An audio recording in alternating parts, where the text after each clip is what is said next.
लबे दरिया घर कुदरती चश्मों के पास बसेरा, लेकिन पीने का साफ पानी नहीं। ये है आजाद कश्मीर का दारुल-हुकूमत मुजफ्फराबाद।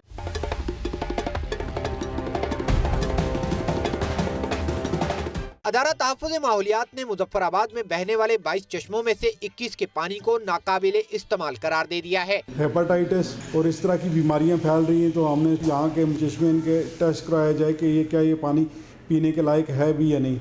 उसके लिए हमने PCR WR वफाकी गवर्नमेंट का एक इदारा है, उसकी लैब है यहाँ पे मुजफ्फराबाद में, उससे हमने मुजफ्फराबाद के चश्मों के टेस्ट करवाए और जब उसकी रिपोर्ट्स आई वो बड़ी खौफनाक सूरत हाल थी। जो बाकी वाटर सप्लाई का पानी आ रहा है, एक तो लाइनें इतनी बसीदा हो चुकी हैं कि उनमें सीवरेज का पानी जो है ना वो अक्सर जगह से शामिल हो रहा है और ये भी एक पीने के लायक वो नहीं रहता। आजाद कश्मीर के बेशतर इलाकों की आबादी साफ पानी के हुसूल के लिए वाटर सप्लाई लाइनों के बजाय कुदरती चश्मों पर इन्हिसार करती है। ज्यादातर चश्मों, कुओं और पाइप लाइनों में हयातियाती आलूदगी बैक्टीरिया की शक्ल में मौजूद है, जो यरकान, हैजा और पेट के दीगर बेशुमार बीमारियों का सबब बनते हैं। हर जगह पे जो है ना महकमा सेहत के बोर्ड लगे हुए, क्याला के अंदर ही बोर्ड लगा, पानी पीने के लिए सेहत के लिए मुफीद नहीं है।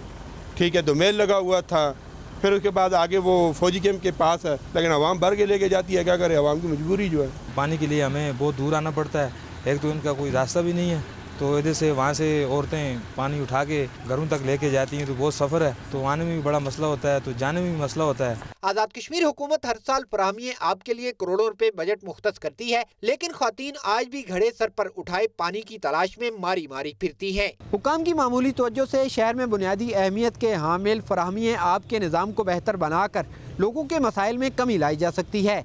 कैमरामैन मोहम्मद नवीद के साथ तकीउल हसन, दुनिया न्यूज़, मुजफ्फराबाद।